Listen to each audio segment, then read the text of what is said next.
बिस्मिल्लाहिर्रहमानिर्रहीम। अस्सलाम वालेकुम नाज़रीन, live with doctor Shahid Masood के साथ मैं हूं नाइला अली। नाज़रीन, DGISPR major general Babar Iftikhar साहब की जानिब से आज कहा गया है कि नवाज शरीफ साहब से डील की बातें मन घड़त और बेबुनियाद हैं, जबकि वज़ीर आज़म इमरान खान साहब कहते हैं कि माजी में पैसा सड़कें बनाने पर खर्च किया गया, जिससे ये बात वाज़े हो गया है कि पैसे बनाने के लिए सड़कें बनती रहीं। जबकि कराची में नून लीग और MQM के दरमियान भी एक अहम मुलाकात हुई है, उस पर भी बात करेंगे। हमारे साथ स्टूडियो में मौजूद हैं डॉक्टर शाहिद मसूद। डॉक्टर साहब। वालेकुम जी, आपको भी नमस्कार। डॉक्टर साहब, DGISPR major general Babar Iftikhar साहब ने आज जो डील की क़यासराइयाँ थी उनकी तरदीद की। क्या डील और ढील की जो खबरें चल रही थी वो अब दम तोड़ जाएंगी, आप समझते हैं? नहीं, डील तो नहीं हो रही नवाज शरीफ साहब के साथ हुई, और वो बात उन्होंने बिल्कुल ठीक की। उनकी जो प्रेस कॉन्फ्रेंस मैंने सुनी जनरल बाबर इफ्तिखार साहब की, उसमें 3-4 बातें बड़ी इंपॉर्टेंट उन्होंने की। एक तो बात उन्होंने ख़ास तौर पे जो अफगानिस्तान के साथ हमारे मामला, और बाकी जो थे वो मेरे ख्याल से ऐसे ही मतलब कुछ सवाल इंपॉर्टेंट थे, कुछ सवाल जो थे वो वजाहत हमारे साथियों ने चाही उस पर दे दी। इसमें जो है वो पहली बात तो ये है कि नवाज शरीफ साहब के साथ कोई डील तो नहीं हो रही, और ज़ाहिर है कि फ़ौज के तर्जुमान है बाबर इफ्तिखार साहब, तो फ़ौज की तरफ से तो डील कोई मतलब डील कैसे, किस बुनियाद नहीं। हाँ, राब्ते ज़रूर हैं कुछ लोगों के, कुछ आम शख्सियत के राब्ते हैं, और वो राब्ते हमेशा होते हैं, हमेशा राब्ते जो है वो होते हैं। और जब मुशर्रफ साहब के वक्त में भी जब नवाज शरीफ साहब जलावतन थे, तो बिल्कुल नवाज शरीफ साहब के टीवी पे आने पे पाबंदी थी।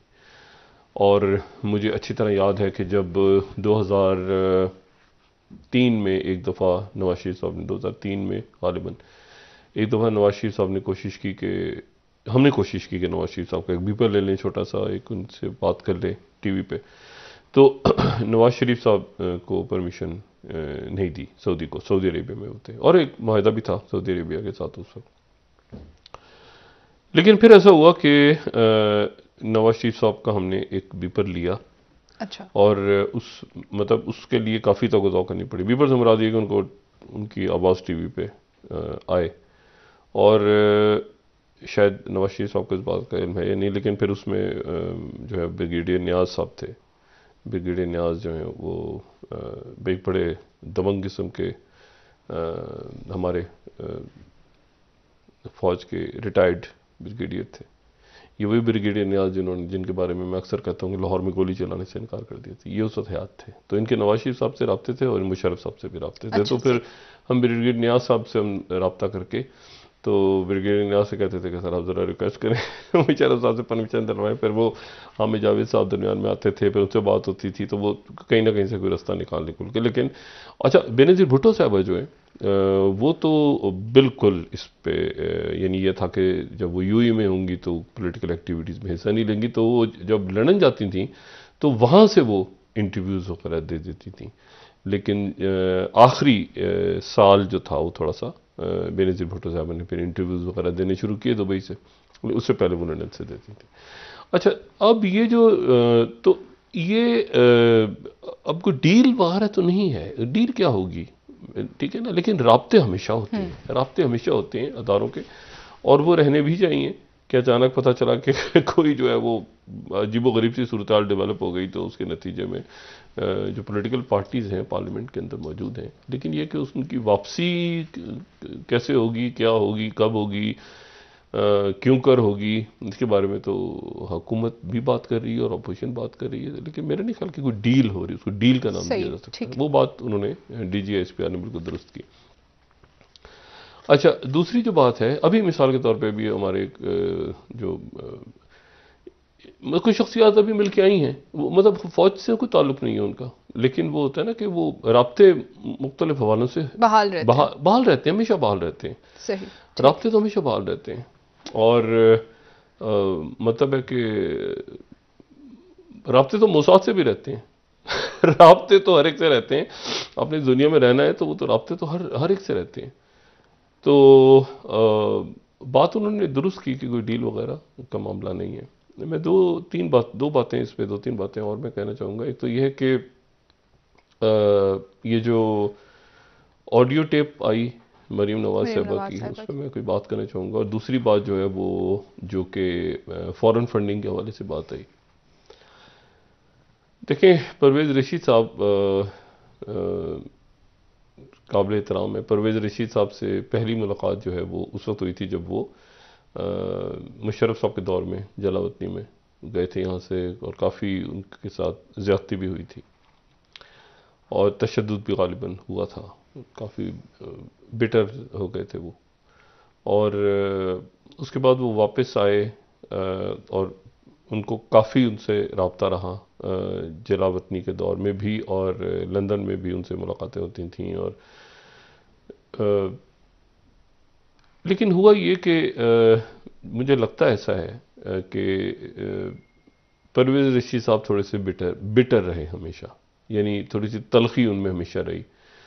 वो मामलात से कुछ मामलात से आगे नहीं निकल सके। मेरी ज़ाती राय और मेरे अब भी उनसे मैं उनका बहुत एहतराम करता हूँ।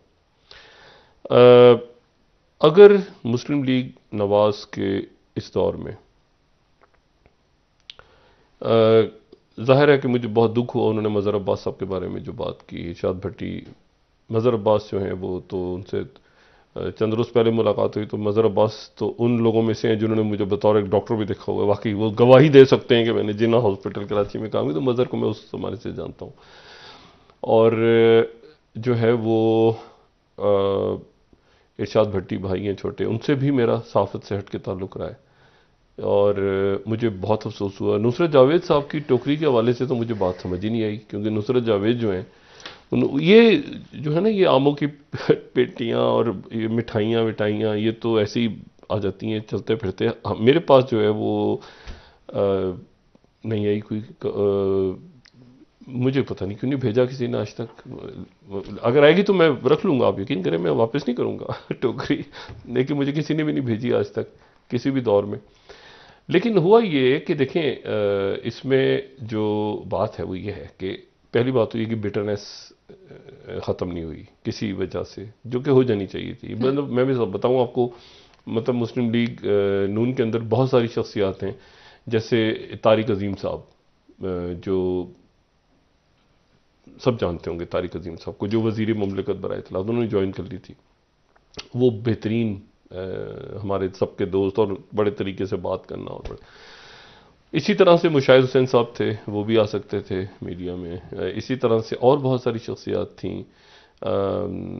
लेकिन ये है कि बहुत से, मैं कैसे से नाम लूँ, लेकिन ये कि परवेज़ रशीद साहब थोड़े से बिटर रहे, मतलब तलखी थी उनके अंदर। और ज़ाहिर तलखी की वजह मैंने बताई, तलखी की वजह ये थी कि वो शायद उस फेज़ में रहे कि यार मुशर्रफ साहब के दौर में जो हुआ वाक़या। दूसरी बात जो है कि देखें, जो दौर गुजरा मुस्लिम लीग नून का, वो एक अच्छा खासा दौर इब्तला था, ये 5 साल का दौर। उसकी वजह यह है कि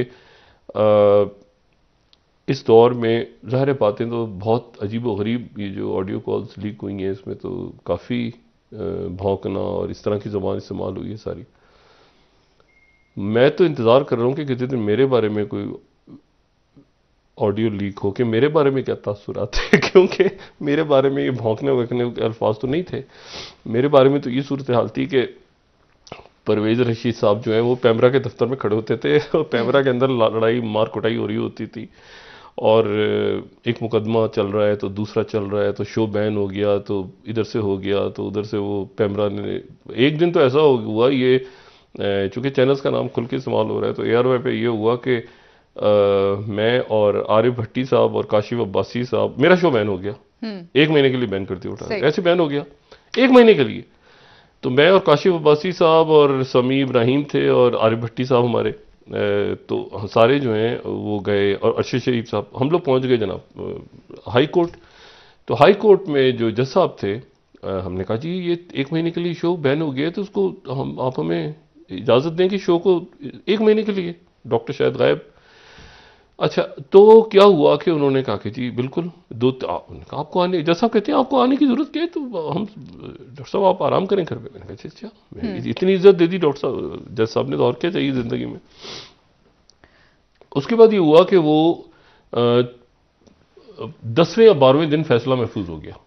सही, फैसला कर लिया, महफूज हो गया। अब हम इंतजार कर रहे हैं कि कल आएगा, परसों आएगा, इस्लामाबाद हाई कोर्ट, कल आएगा, परसों आएगा, तरसों आएगा। तो मैं आरिफ भट्टी साहब से रोज पूछ रहा हूँ, आरिफ भट्टी साहब अर्शद शरीफ से पूछ रहे हैं, हम काशिफ क्या हो गया भाई, मैं चुप होकर बैठ गया। फिर मैंने कहा पता नहीं क्या, 29वें दिन फैसला आया मेरे हक में। अच्छा, 30 दिन का बैन था, अगले दिन से वैसे ही बैन खत्म होना था। तो 29वें दिन फैसला आया कि आपके ऊपर से पाबंदी हटाने का फैसला कर लिया गया। ये अदालत का फैसला आया। तो मैंने कहा जी ये मुझे समझ ही नहीं आ रहा। अगले दिन से वैसे ही शो शुरू। फिर उसके बाद जो मार्केट इधर शुरू हुई, फिर वो पीटीवी के ऊपर क्लिप चलना शुरू हुए। मैं अमेरिका में था और वो सारी बातें मैं पहले कर चुका हूं, मैं उसको बार बार दोहराना नहीं चाहता। लेकिन मैं सिर्फ भी सोचता हूं कि अगर इनके बारे में ये राय थी तो मेरे बारे में क्या राय होगी। तो मुझे तो दुख हुआ सुन के। इसमें नुसरत जावेद साहब हमारे सीनियर हैं, उनके बारे में भी ये बात जो है वो नुसरत जावेद साहब ने, मैं जितना नुसरत जावेद साहब को जानता हूँ, जितने साल मैंने नुसरत जावेद साहब के साथ को देखा है, नुसरत जावेद साहब कभी भी करप्शन, नुसरत जावेद साहब के ख्यालात से आप हज़ार इख्तलाफ कर सकते हैं, नुसरत जावेद साहब को करप्शन का तस्वुर भी कोई नहीं कर सकता कि नुसरत जावेद साहब से करें। ख्यालात वो लड़ते हैं, नाराज़ हो जाते हैं, गुस्सा उनका खास मिजाज है, करप्शन का सवाल ही पैदा नहीं होता मेरी जहाँ तक मैंने उनको जितना देखा है और इतने सालों में। और बाकी जो है वो अब जाहिर है कि गालियाँ दी हैं उन्होंने। मैं तो बड़ा हैरान हुआ हूँ, ख़ास हैरान नहीं हुआ, मैंने कहा दिलचस्पी मुझे इस बात पे कि जिनको वो इधर उधर करने का कह रहे हैं, उनको अगर ये कुत्ता कह रहे हैं तो फिर मुझे क्या कहते होंगे। फिर मेरे साथ तो मारामारी हुई है, प्रॉपर मारामारी हुई है। और मेरे ख्याल से कोई इनके दौर में कोई कितनी दफ़ा, लेकिन ये है कि अब क्या कह सकते हैं, अब इसके ऊपर क्या कहा जा सकता है। तो ये तो मुझे अफसोस हुआ, क्योंकि परवेज़ ये सब ज़रा एकेडमिक शख्सियत भी हैं, यानी पढ़े लिखे और ज़रा हाँ उस तरफ से शख्सियत भी हैं। तो वो इस तरह की बात करना जो है ना वो मुनासिब नहीं लगा मुझे कोई। लेकिन बहरहाल की तो है, उन्होंने तरदीद भी नहीं की। तो बहरहाल अल्लाह खैर सला। मैंने कहा ना वो बिटर, थोड़े से बिटर बंद अच्छे हैं, अच्छे साहब बहुत अच्छे हैं, दिल के बिटरनेस है, दिल के बहुत अच्छे हैं।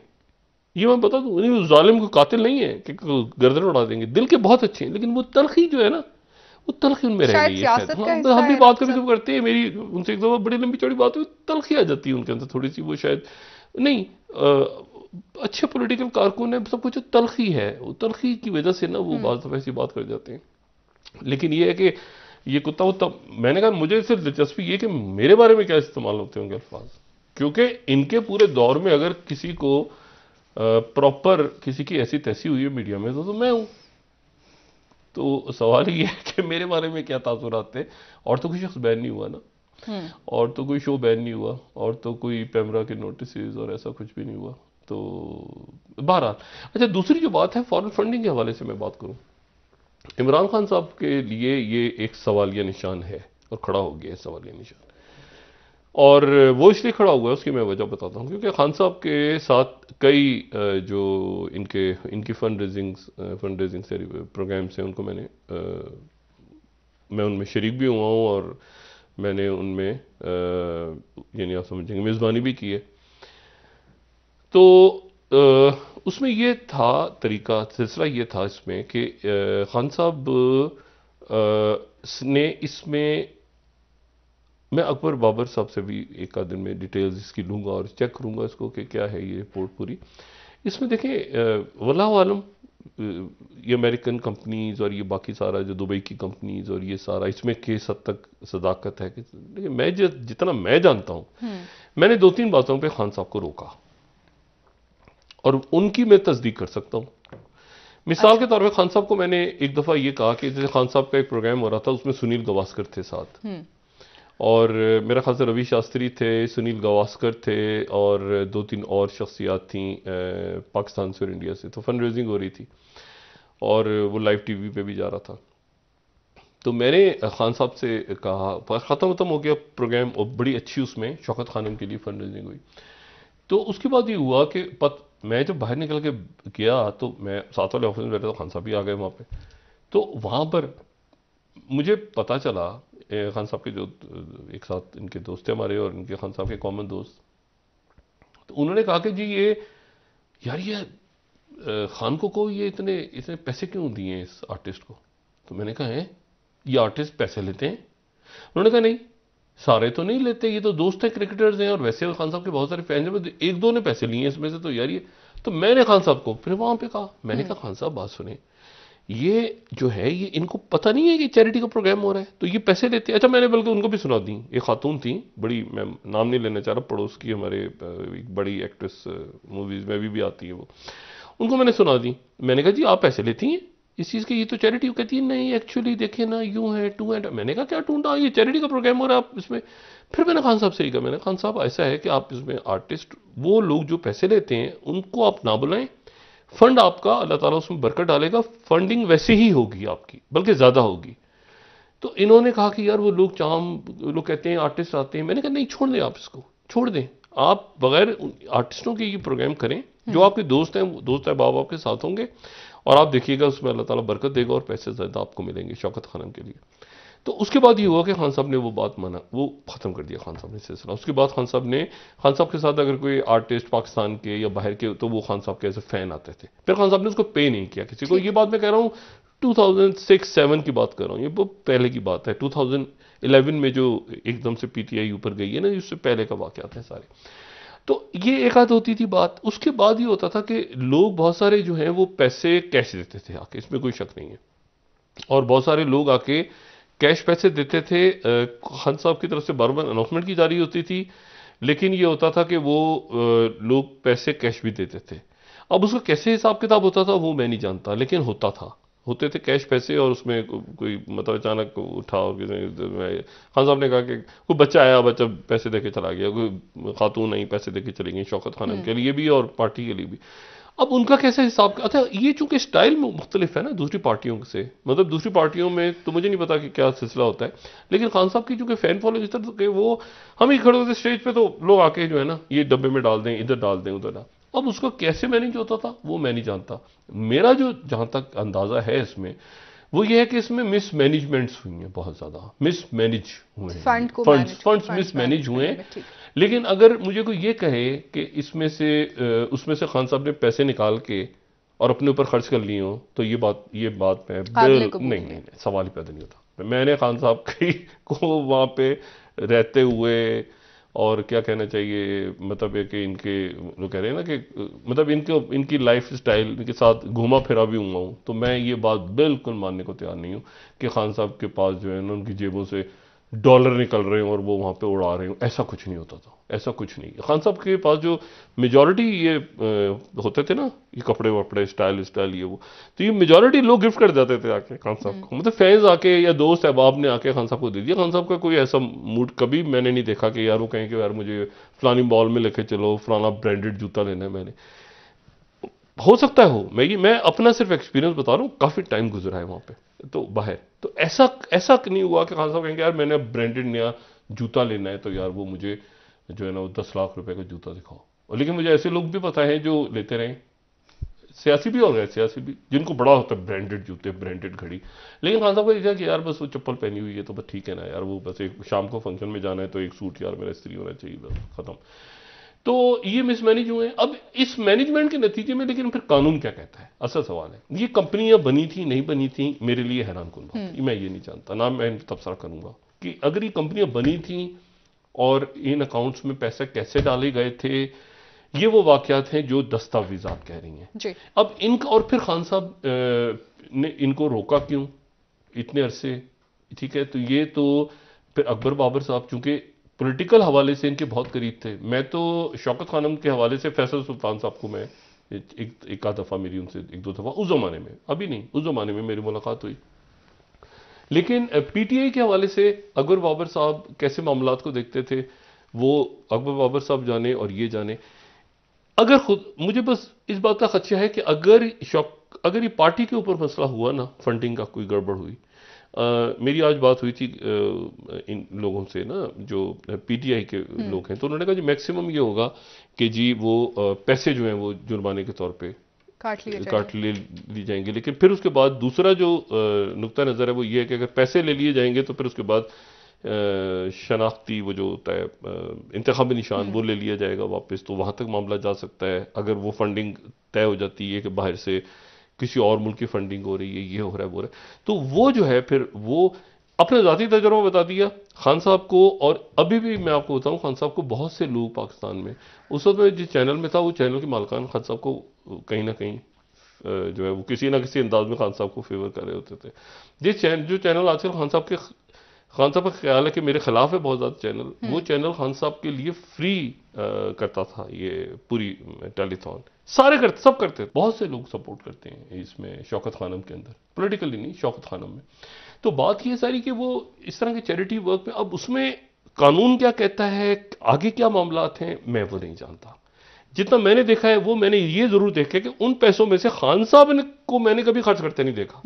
यानी खान साहब बड़े खुश होते थे, उनके चेहरे पे बिल्कुल सुर्ख हो जाता था, इनका टमाटर की तरह चेहरा हो जाता था। सुनते थे कि यार ये तो पैसे जमा हो गए शौकत खानम के लिए, तो ये यार मजा आ गया, ये तो यार कमाल हो गया, ये तो ऐसे वो एक चार्ट सा बना था साइड पे, वो बढ़ रहा होता था, तो ये खुश होते थे कि यार बड़ा पैसा इकट्ठा हो गया, यार ये तो कॉलें आ गई, ये बहुत खुश। उसमें ये नहीं होता था कि यार ये पैसे मुझे मिल गए तो मैंने जाके जो है ना कहीं से मतलब ये खुश हो रहे थे, शौकत खानम के लिए खुश होते थे।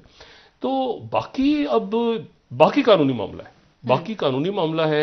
अकबर बाबर साहब जो कह रहे हैं, या जो इसराइली की कंपनियां हैं, अमेरिकी कंपनियां हैं, उनमें पैसे गए हैं, कैसे गए हैं, ये मुमकिन है कि लोगों ने पैसे कैश उठाए हों और वो पैसे ना शो हुए हों, वो खान साहब जाने और कानून जाने। तो लेकिन मैं इतना जरूर जानता हूं कि ये एक ट्रबल है इस वजह से, क्योंकि इसको रोका है। इसको अगर ना रोकते ना, शुरू में ही बात कर देते तो ज्यादा मुनासिब होता। तो आने वाले दिन ये पॉलिटिकली टर्मोइल की तरफ जा रहे हैं। और मुस्लिम लीग नून तो खुल के आई है ना सामने कि रसीदें कट दो। अब वो कह रही है रसीदें निकालो, कि खान साहब कह रहे हैं उनसे रसीदें निकालो, वो कह रहे हैं इनसे रसीदें निकालो।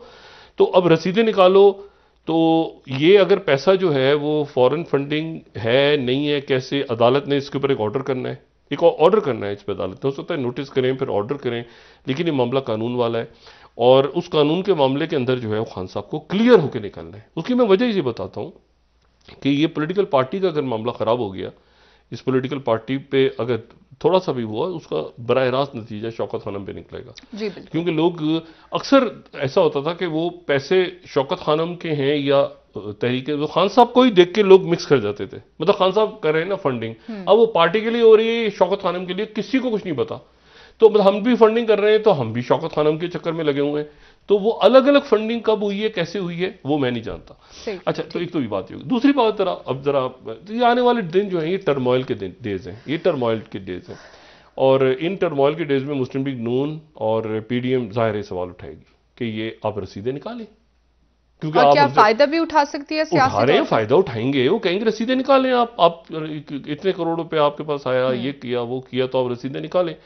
तो जो कम से कम मामला है, जो इनके पीटीआई के जो वकील पेश हो रहे हैं वो कह रहे हैं कम से कम मामला के जितने पैसे ज्यादा हैं वो जमा करवा दिए जाएंगे। लेकिन जमा करवा दिए जाएंगे तो फिर शायद उसके नतीजे में इंतखाबी निशान निकल जाए, फिर वो एक प्रॉब्लम, एक चेन रिएक्शन शुरू होगा। तो ये मामला जो है ये इन्होंने क्यों नहीं पहले बताया, ये एक सवाल खड़ा होता है कि ये अगर क्लैरिटी थी इसमें, तो इसमें 96 दफा क्यों इसकी समातें हुई और 96 दफा होने के बाद ये मामला क्यों सामने आया। यहां पे एक सवाल, बहरहाल बहुत बड़ा सवाल उठता है, जिससे खान साहब को क्लियर होकर निकलना है। दूसरी बात जो आईएसपीआर, डीजी आईएसपीआर ने बात की, मैं उस बात से पे भी आता हूं। उन्होंने जो अफगानिस्तान की बाढ़ वाली बात की, देखें एक मुल्क है हमारा, बहुत अच्छा करीबी मुल्क, पड़ोसी, अब पड़ोसी तो नहीं लेकिन बहरहाल हमारा उनसे बड़ा अच्छा था, काजाकिस्तान। काजाकिस्तान को आप इस तरह से लें कि स्तान्स है ना, जो सेंट्रल एशिया के स्तान्स, उनका सबसे बड़ा मुल्क है। इतना बड़ा मुल्क है कि वो काजाकिस्तान रकबे के हिसाब से इतना बड़ा मुल्क है कि वो मुल्क जो है वो पूरे वेस्टर्न यूरोप से बड़ा है। अगर आप उसको नक्शे पे देखें तो वो वेस्टर्न यूरोप एक तरफ है और काजाकिस्तान एक तरफ है, और काजाकिस्तान का एक बॉर्डर चाइना के साथ और काजाकिस्तान की इंपॉर्टेंस ये कि बेल्ट एंड रोड इनिशिएटिव का ऐलान ही प्रीमियर शी ने आके यहाँ पे किया था काजाकिस्तान में 2013 में। तो एक तरफ जो है वो चाइना भी है, तो एक तरफ कैस्पियन भी है, तो ऊपर रशिया भी है, तो लैंडलॉक मुल्क है, ठीक है ना। लेकिन ऐसा लैंडलॉक है कि उरल दरिया के दोनों तरफ है चूंकि, तो ये जो है एशिया में भी है और यूरोप में भी है। और एक ही मुल्क है ऐसा और इसके अलावा जो कि यूरोप और एशिया में है लैंडलॉक मुल्क, वो अजरबैजान है। तो ये लेकिन बहुत बड़ा मुल्क है। वहां पे अब जनाब पिछले 4 दिनों से हंगामे शुरू हो गए हैं और हंगामे इतने ज्यादा शुरू हो गए हैं कि उसके नतीजे में वहां की हुकूमत गिर गई है। अच्छा। और स्टार्ट हुए थे एलपीजी की कीमतों के बढ़ने से, और क्योंकि ज़्यादातर गाड़ियाँ उस पर चल रही हैं और लोगों के, और हंगामे शुरू हुए। फिर मेयर के ऑफिस को आग लगा दी गई, फिर सरकारी इमारतों पे हमले हो गए। नूर सुल्तान वहाँ का कैपिटल है, अलमाते था पहले, और ये सारा। लेकिन वहाँ पर मेयर के ऑफिस को आग लगा दी गई, हुकूमत गिर गई, हंगामे, शोर शराबे सारे। क्रेमलिन इसको किस तरह से देख रहा है? क्रेमलिन इसको गालिबन इस तरह से देख रहा है कि ये दोबारा कोई कलर रेवोल्यूशन, क्योंकि काजाकिस्तान में कलर रेवोल्यूशन नहीं आया। कलर रेवोल्यूशन वो हैं जो कि आप समझे जॉर्जिया में आया था, जो कि यूक्रेन में शुरू हो गया था, जिसके बाद तो ये काजाकिस्तान के अंदर हंगामा आ रही है, और वो काजाकिस्तान जो कि चाइना और रशिया के दरमियान में है, ये बहुत एक इंपॉर्टेंट इवेंट है। दूसरी बात ये है कि एक और मुल्क है, उसका भी जरा जिक्र कर लेते हैं, और वो है, अगर हम देखें जाके ये नक्शे में, तो ये हमें एक मुल्क नजर आएगा जिस मुल्क का नाम है कोमोरूस। अब ये कोमोरूस का पाकिस्तान से क्या ताल्लुक है? हाँ, हर दुनिया के हर मुल्क का पाकिस्तान से ताल्लुक बनेगा। अच्छा जी, ये कोमोरूस जो है ना, ये है इंडियन ओशन में, और इंडियन ओशन में अफ्रीका के बिल्कुल नीचे एक जजीरा है। ठीक है, मडागास्कर, ये मोज़म्बिक और इसके दरमियान मडागास्कर कैनाल है, और ये एक कोमोरूस है। अच्छा, अब कोमोरूस मैं क्यों डिस्कस कर रहा हूं? कोमोरूस इसलिए मैं डिस्कस कर रहा हूं कि पिछले 32 सालों से हर साल का जो आगाज होता है तो चाइना के वजीर खारजा अफ्रीका का दौरा करते हैं।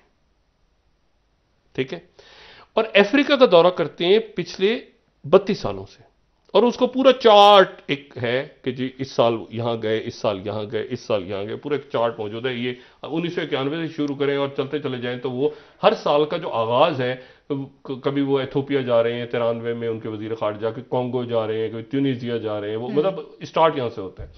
इस साल जो उनका आगाज हुआ है, लेकिन 2003 से मतलब कई सालों से पिछले, इस वक्त जब हम बात कर रहे हैं तो चाइना के वजीर खारजा जो हैं वो 3 मुल्कों का दौरा कर रहे हैं। एक मुल्क जो है उसका नाम है एरिटेरिया। ठीक है, एरिटेरिया वो मुल्क है जो हॉर्न ऑफ अफ्रीका पे, और हमें पता है कि उसकी स्ट्रेटेजिक इंपॉर्टेंस बहुत ज्यादा है क्योंकि वो बहरे अहमर के साथ है जी।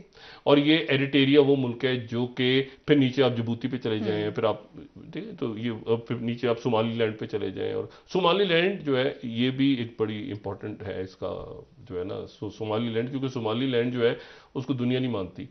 सोमालिया से वो अलग हो गया था, उसको दुनिया मानती नहीं है। सोमालीलैंड को यहाँ पर भी बेसिस लेकिन इंपॉर्टेंट है क्योंकि सोमालिया का एक हिस्सा टूट के सोमालीलैंड बन गया था। सही, ठीक। और सोमालीलैंड की इंपॉर्टेंस ये कि सोमालीलैंड ताइवान को मानता है।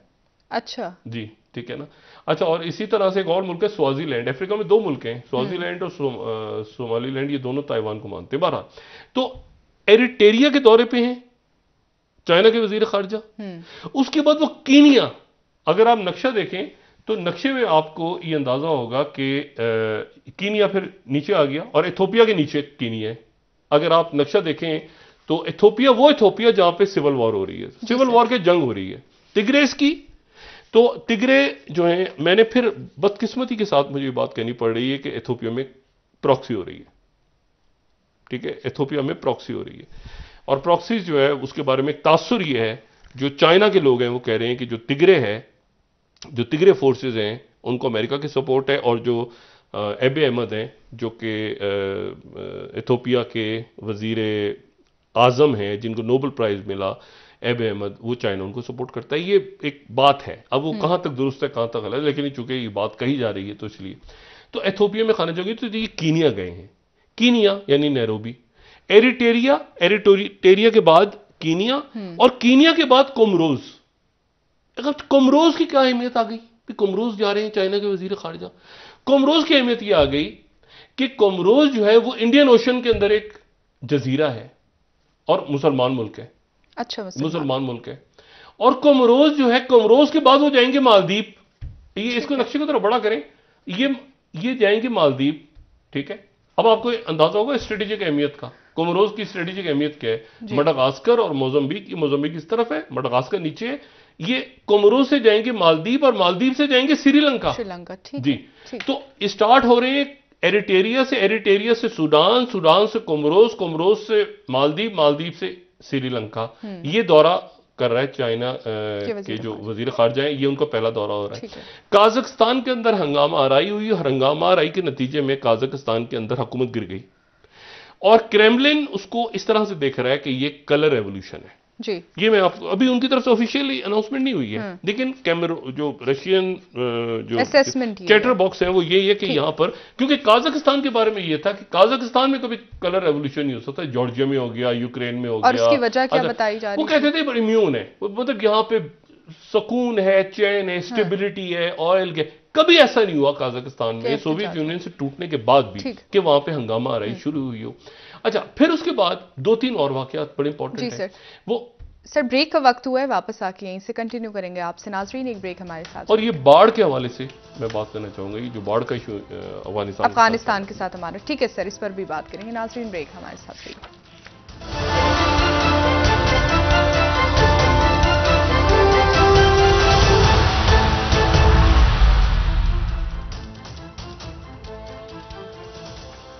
वेलकम बैक नाजरीन। जी डॉक्टर साहब, खित्ते के मामलात पर अब बात कर रहे थे, प्लीज कंटिन्यू कीजिएगा। देखें, एक तो ये कि काजाकिस्तान डिस्टेबलाइज हो गया है, ये एक नई खौफनाक बात है कि एक और मुल्क जो आज तक जहां पे कलर रेवोल्यूशन नहीं हुआ वो डिस्टेबलाइज हो गया। सूडान मुकम्मल तौर पे डिस्टेबलाइज है। बिल्कुल सर।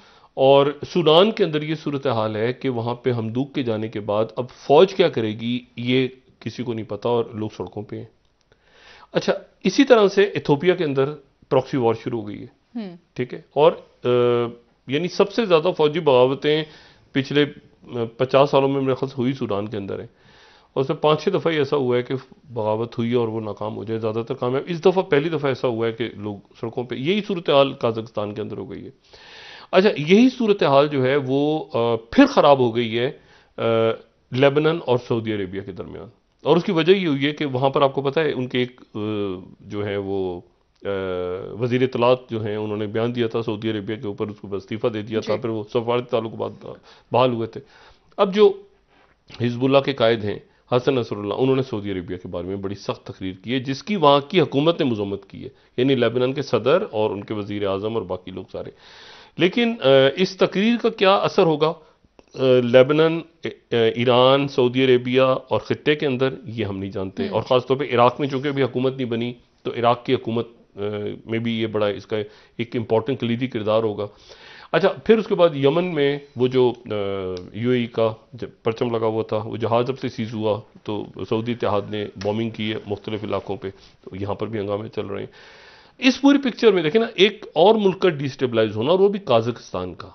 ये काजाकिस्तान का डिस्टेबलाइज होना, ये वाहिद चीज अगर पाकिस्तान में चाहिए, मेरे ख्याल से DGISPR ने भी शायद जुमला इस्तेमाल किया ये कि स्टेबिलिटी चाहिए। सबसे इंपॉर्टेंट बात यह है कि पाकिस्तान में स्टेबिलिटी कितनी है, यानी एक आप समझे ना, मिसाल के तौर पे ये जितनी आपको स्टेबिलिटी इस वक्त होनी चाहिए, और स्टेबिलिटी आपको उस वक्त तक नहीं आएगी जब तक पॉलिटिकल स्टेबिलिटी नहीं होगी, तो फाइनेंशियल स्टेबिलिटी नहीं आएगी। लोगों को पता नहीं होगा कल क्या होना है, परसों क्या होना है, इन्वेस्टमेंट करें या ना करें। मिसाल के तौर पे जैसे मैंने ये बात की थी सेहत कार्ड वाली, कि मैं इस पर थोड़ा सा, मुझे नहीं समझ में आ रहा कि सेहत कार्ड जो है वो अगर हमने मतलब 400 अरब का कैसे आ रहा है, कुछ 350 अरब को टैक्स लगाने हैं तो वो उधर से टैक्स ना लगाएं तो ये, लेकिन और फिर ये उसमें जो है ये बात कैसे कि मतलब है कि अगर 7 लाख या 8 लाख या 10 लाख का भी साल का है उसमें, तो उसमें वो प्राइवेट हॉस्पिटल में चले जाएं, इसी पैसे इसको तो सरकारी हॉस्पिटल्स के, पाकिस्तान में वैसे ही इलाज फ्री है सरकारी अस्पतालों के अंदर। प्राइवेट हॉस्पिटल्स तो इसलिए ज़्यादा बन गए कि सरकारी अस्पतालों के अंदर फैसिलिटीज़ नहीं थी तो वो लोग वहाँ जाते हैं। तो सारी प्राइवेट हॉस्पिटल्स को अगर उस पैनल पर रख लिया जाएगा, उनके पैनल्स पे, और उनको पैसे मिलेंगे, और पता चला अक्सर देखें ऐसा होता है कि आप हॉस्पिटल में जाते हैं तो हॉस्पिटल वाले वैसे ही सर्जरी के जी ये होगा वो एनेस्थीसिया वाला इतना लेगा, वेंटिलेटर कितने दिन के होंगे, तो 5-6 लाख का 7 लाख का तो पता ही नहीं चलेगा गए किधर। तो ये तो मेरा राय अपनी है कि जो हमारे हॉस्पिटल्स ऑलरेडी सरकारी हॉस्पिटल्स हैं उनके ऊपर ही सरमायाकारी होनी चाहिए थी। अब 400-300-400 अरब बहुत पैसा है, ये पैसा अगर उन पे लगा देते, हर हॉस्पिटल के अंदर CT स्कैन, MRI की सहूलियात गाँव में, देहातों में, सरकारी हॉस्पिटल्स के अंदर, तो वो भी अब फिर अगर सारा का सारा पैसा प्राइवेट हॉस्पिटल्स को ही मिलना है, मुझे पता है इसमें बहुत से अहबाब जो दोस्त अहबाब हैं वो नाराज़ भी होंगे, लेकिन यह है कि अगर उधर ही सारा पैसा जाना है तो फिर उसमें कैसे ये होगा कि जी एक खानदान का एक शख्स है, अगर उसको पैसे मिल गए, अच्छा फिर उसके बाद मुझे ये भी नहीं समझ में आया, पहले मेरा ख्याल था कि शायद गरीब गुरबा को मिलेगा, हुकूमत खुद ही कह रही है कि जी नवाज शरीफ साहब को भी कार्ड जारी हो गया, तो इनको भी जारी हो गया, तो उनको भी जारी। ओ भाई, ये इसमें सेहत कार्ड जो है, क्या वो 22 करोड़ लोगों को, कितने लोगों को जारी हुआ? खानदान में एक आदमी, तो उस खानदान का भी तो क्राइटेरिया होना चाहिए।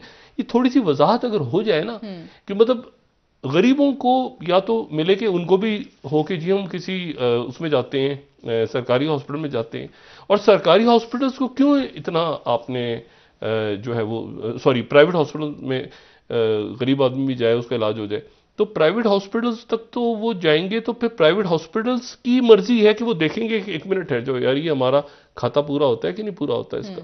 तो उसकी जगह ये 300 अरब रुपया जो है, ये 400 अरब रुपया जो है, ये अगर सरकारी अस्पतालों पे लग जाता पंजाब के, तो बहुत अच्छा होता, बहुत अच्छा होता। अच्छा, और फिर हेल्थ का बजट भी तो है ना, एक हेल्थ का बजट है, वो किस लिए? फिर अगर सारा पैसा इधर खर्च करना है, तो फिर हेल्थ का बजट हमारा किधर गया सारा? तो ये थोड़ी सी मेरे ख्याल से इसमें डाइकॉटमी है, इसको क्लियर करना जरूरी है।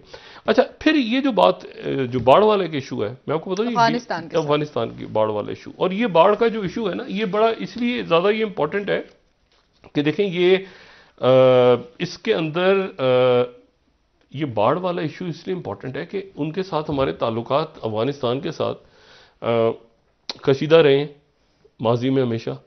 अच्छा, अब वहां पे तालिबान की हुकूमत है, लेकिन तालिबान की हुकूमत और साथ टीटीपी भी मौजूद है। मेरी जाती राय में ये कोई इतना बड़ा इशू नहीं है, ये मामला हल हो जाएगा। मैं यहाँ पे इस्लामाबाद में लोगों से मेरी मुलाकात हुई है, जो तालिबान के लोग हैं, जो टीटीपी के भी लोग हैं, जो माजी में जो थे वो टीटीपी में नहीं थे और बाद में टीटीपी ज्वाइन कर गए, उनमें से भी कुछ लोगों को मैं जानता हूँ। मेरा ख्याल ये है कि इस वक्त जो है ना, वो एक चूंकि अफरा तफरी, कोफ्त, मतलब पैसे नहीं आ रहे, पैसे नहीं मिल रहे, गुस्सा, ये शुरू के दिन है, इसमें वो आपस के अंदर कैसे होगा, मतलब है कि वजारतों के ऊपर भी मामला चल रहे हैं, वो गवर्नरशिप्स के ऊपर चल रहे हैं, उन्होंने अपने आप को स्टेबलाइज करना है। उस स्टेबलाइज करने के अंदर पाकिस्तान उनको हेल्प करे, दुनिया उनको हेल्प करेगी। $1.5 बिलियन जो है, ये मैं खामा प्रेस को उन्हीं की न्यूज़ एजेंसी को कोट कर रहा हूँ, ये 17वीं स्लाइड जो है, कि यूनाइटेड नेशंस ने $1.5 बिलियन कलेक्ट कर लिए उनके लिए। अब $1.5 बिलियन जो है, ये बड़ी रकम है, ठीक है, और ये वो रकम अभी नहीं है जो उनके पैसे सीज किए हुए हैं बाहर के बैंकों ने, ये वो है जो उन्होंने कलेक्ट किए हैं ह्यूमैनिटेरियन क्राइसिस के लिए। तो बात ये यूनाइटेड नेशंस ने किए हैं, तो दुनिया के मुल्क, सारे के सारे मुल्क मदद तो कर रहे हैं किसी ने। अब ये मेरा ख्याल है कि एक ऐसा इशू है जो आने वाले दिनों में डायलॉग होगा, पाकिस्तान का भी होगा, उधर से भी होगा। सीज फायर खत्म हो गई, उससे पहले बात होनी चाहिए थी, और उनके लोग भी बिटर हैं थोड़े से, उनकी तरफ से भी कि नहीं ऐसे नहीं, ऐसे होगा, ऐसे होगा। वो आहिस्ता आहिस्ता स्टेबिलिटी आएगी, फाइनेंशियल स्टेबिलिटी आएगी, तिजारत शुरू होगी, तो ये मामला हल हो जाएंगे। मेरा ख्याल है कि हल हो जाएंगे मामला, को इतने बड़े इश्यूज नहीं है, ठीक है, इतने बड़े इश्यूज नहीं है कि वो कहेंगे जो पाकिस्तान और ड्यूरेंट लाइन और ये सारे मामला तो तारीखी मामला है, पहले भी इशू चलते रहे हैं, अभी भी हल हो जाएंगे। असल बात यह है कि वहाँ पर स्टेबिलिटी आ जाए, वो लोग अपने पैरों पर खड़े हों, उनकी प्रॉपर एक गवर्नमेंट्स बन जाए, रिकग्निशन हो जाए, उसके बाद ये सारे मामला हल हो जाएंगे। और जाहिर है कि पाकिस्तान के साथ या बाकी दुनिया के साथ उन्होंने डील करना है, और बड़े अच्छी तरह से डील करना है इंशाल्लाह। तो मेरी जो बात हुई ना, मेरी जिन लोगों से बात हुई, तो मुझे गुस्सा ये सारा चलता रहता है, लेकिन at the end of the day ये मामला हल हो जाएंगे, ये मामला हल हो जाएंगे, हल हो जाएंगे मामला, ये हल हो जाएंगे। और ये इतने कोई ज्यादा कहना चाहिए ना कि बहुत कुछ शदीद ऐसे भी नहीं है, मतलब एक है मामला जिसमें गुस्सा भी है और ऐसे शुरू में, लेकिन वो ऐसे कोई इश्यूज नहीं है कि जो कि आप कहें कि रिजॉल्वेबल नहीं है। ठीक है डॉक्टर साहब, चूंकि कुछ अरसा रहता है इलेक्शंस में, तो हुकूमत की जानिब से जो हुकूमती इत्तेहादी हैं वो भी कहीं ना कहीं हमें बिखरते नजर आते हैं। नून लीग की और एमक्यूएम की मुलाकात पीटीआई के साथ नहीं जाएगी, एमक्यूएम कभी पीटीआई के साथ नहीं जाएगी। एमक्यूएम पीटीआई के साथ इसलिए नहीं जाएगी कि एमक्यूएम का कहना यह है कि कराची की उनकी सीट्स जो हैं वो पीटीआई को दिलवाई गई, इल्जाम लगाते हैं वो, और वही कहते हैं कि कराची के अंदर जो है वो एमक्यूएम, अब एमक्यूएम से मुराद ये है कि वो एमक्यूएम आप कह लें, या उसमें आप पीएसपी भी जोड़ लें, मुख्तलिफ जो भी ग्रुप्स हैं अदद हैं। लेकिन मैं कराची के ऊपर एक बात मैं पहले भी कहता रहा हूँ और मैं दोबारा, कराची में सबसे ज्यादा अगर फाल कोई शख्सियत नजर आ रही है ना इस वक्त, तो वो जमात इस्लामी के नईमुर रहमान साहब हैं, जो मुस्तकिल धरना देके बैठे हुए हैं। देखें कराची में, मतलब आप छोड़ देंगे उनको वोट बैंक कितना है, आप छोड़ देंगे उनके कितने MNAs MPs हैं, लेकिन अवाम में मौजूद वो है पब्लिक में कोई बारिशें हुई, पता नहीं छठा दिन है, सातवां कितने दिन हो गए हैं, वो ये कराची में वो बैठे हुए हैं। और मैं हमेशा ये कहता हूं कि ये कराची के अंदर बड़ी फाल की आदत है। यानी मैंने नेमतुल्लाह खान साहब के बाद ये पहली मर्तबा, हालांकि नेमतुल्लाह खान साहब की तो क्या बात, लेकिन हाफिज नईमुर रहमान जो हैं, ये जिस तरह निकल कर आए हैं लोगों में और अवाम में बैठे होते हैं, तो और बड़े खुल के बोल रहे होते हैं, बिल्कुल, और कोई इलेक्शन की बात भी नहीं कर रहे होते, सियासत की बात भी नहीं, इश्यूज। बहुत शुक्रिया डॉक्टर साहब। ये जो है ना, ये एक बड़ा कराची की डायनेमिक्स में एक बड़ी तब्दीली भी होती नजर आ रही है कि हाफिज नईमुर रहमान साहब ने ऐसे पकड़ा हुआ कराची के इश्यूज को हाथ, सोशली एक्टिव है। बहुत शुक्रिया डॉक्टर साहब। नाज़रीन, प्रोग्राम का वक्त खत्म हुआ। कल इंशाल्लाह दोबारा आपसे मुलाकात होगी। मुझे नाइला अली को इजाजत दीजिए। अल्लाह हाफिज। जी डॉक्टर साहब, अपने दोस्तों, रिश्तेदारों, गुर्दानोवा के लोगों का सब ख्याल रखिएगा। अल्लाह हाफिज।